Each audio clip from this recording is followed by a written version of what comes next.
ఆయిల్‌లో జీలకర్ర, కరివేపాకు, పచ్చిమిరపకాయలు, ఆనియన్స్ వేసుకోవాలి. తర్వాత ఆనియన్స్ ఇలా ట్రాన్స్‌పరెంట్ అయిన తర్వాత దీనిలోకి హాఫ్ స్పూన్ పసుపు, 1 టేబుల్ స్పూన్స్ పొడి, జింజర్ గార్లిక్ పేస్ట్ వేసుకొని కలుపుకోవాలి.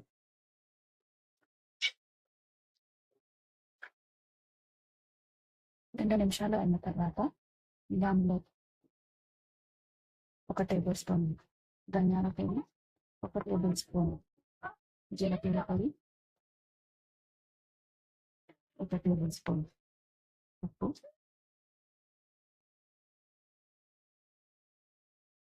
1 టేబుల్ స్పూన్ కారం,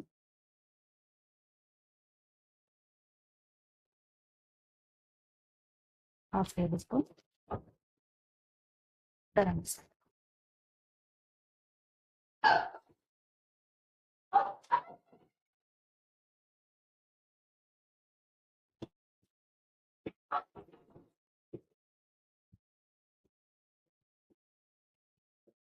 ఇవన్నీ కలుపుకున్న తర్వాత దీనిలోకి కొంచెం వాటర్ పోసి మూత పెట్టాలి.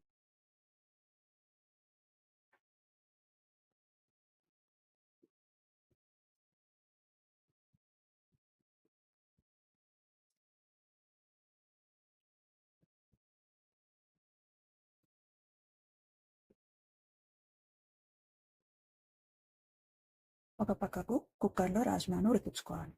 కడిగిన రాజ్మా వేసి దాంట్లో ఒక 500 ml వాటర్ పోసి దాంట్లో ఆయిల్, జింజర్ గార్లిక్ పేస్ట్, ఉప్పు, కారం, బిర్యానీ ఆకు, దాల్చిన చెక్క, ఇలాచీలు ఒక 4, లవంగాలు ఒక 4 వేసి కుక్కర్ మూత పెట్టుకోవాలి.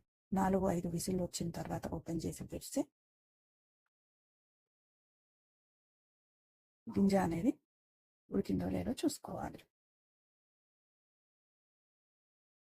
ఇలా మీద తీసి తీసిన తర్వాత ఆయిల్ అంతా పైకి చేరితే కనిపిస్తుంది కదా. పొడి దీన్ని వేసి టమాటా పైన వేసుకోవాలి.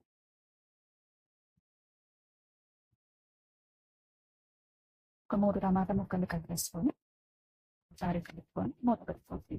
టమాటాలు బాగా మగ్గిన తర్వాత కుక్కర్లోని రాజ్మాది ఇందులో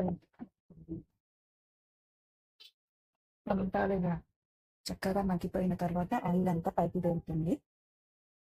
ఒకసారి కలుపుకొని లేకుంటే అడుక్కు మారిపోతుంది. తర్వాత దీంట్లో మనం ఇంతకు ముందు తీసి పెట్టుకుని రాజ్మా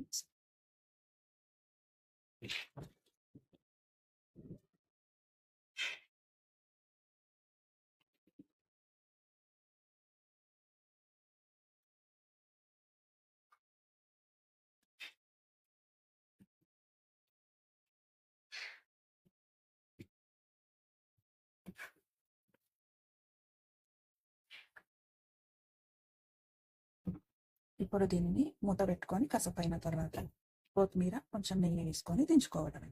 నేను ఇది కొంచెం టేస్ట్ చూశాను. నాకు కొంచెం కారం పడుతుంది అనిపించింది. ఎందుకంటే నేను కొంచెం టేస్ట్, ఉప్పు, కారం కొద్దిగా బాగా తింటాను. మీరు మీ టేస్ట్ని బట్టి మీరు కారాలు వాడుకోండి. తర్వాత దీన్ని ఒకసారి కలిపి మూత పెట్టుకుంటాను.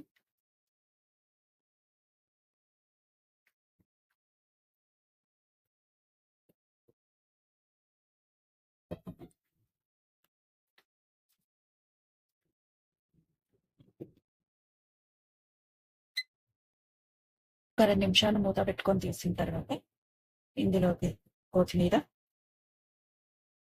అలాగే